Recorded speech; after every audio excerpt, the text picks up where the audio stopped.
Bananarama versus Doctor Who, that's a definite catchy title, right? Well, it's something that maybe even the BBC should have thought of before, of course, they decided to come up with their revamp. As ever, let me explain. Maureen, nice to see you today. Thank you so much as ever for your time. You'll have a quick wave. Do you remember Bananarama? Of course you do. Venus #1 in America, and of course been making hits now for over 40 years.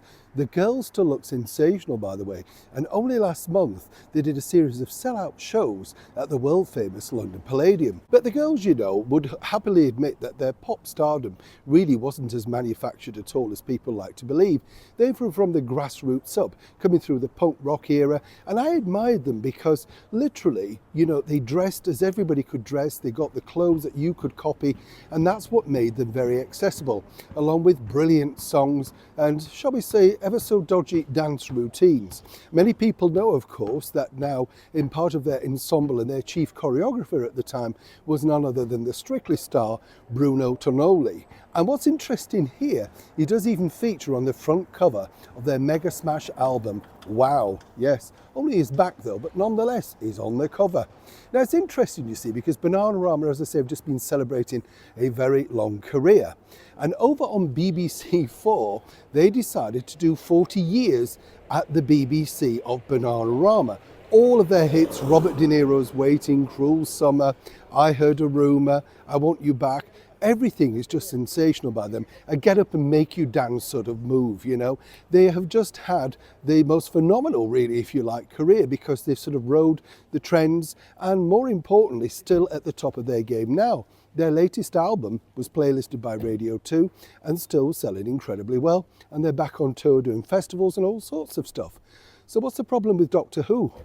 Well, you see, here is the problem because that particular show literally outstripped in the ratings the brand new version of Doctor Who. Now, you may not think this is much, but the BBC have spent millions on this now, whatever you want to call it, wokeratory. The Doctor, we're never quite sure if he's straight or gay or whatever.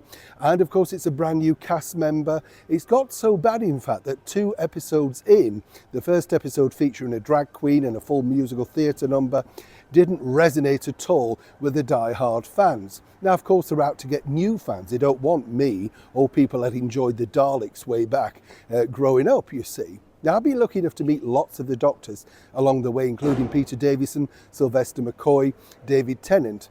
And of course, they know that the Doctor has to, shall we say, re-emerge being a totally different character from time to time.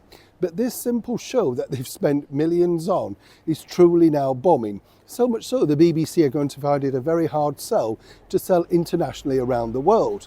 Whereas the Bananarama show on BBC4 was simply a compilation of clips and performances and interviews. And that did so well. BBC bosses have been left scratching their head as to how this happened, and even on the downplays and iPlayer, it's still doing well. Some might say, of course, that Bananarama didn't move too far away from what made them an initial success, hence the reason people clamoured to relive and revisit some of those classic hits and have wonderful memories. The same could be said, of course, of Doctor Who, but now nobody knows exactly what the Doctor is. I'm not sure the Doctor knows, and more importantly, with fandangled new ideas and storylines, it's simply not resonating even with the Gen Z group, which was the all-important thing that the BBC boss, Charlotte Moore, so really wanted. Strange to think, isn't it, that 2 girls from the 80s can literally strangulate the Doctor from the 60s. Neil Sean in the very heart of London.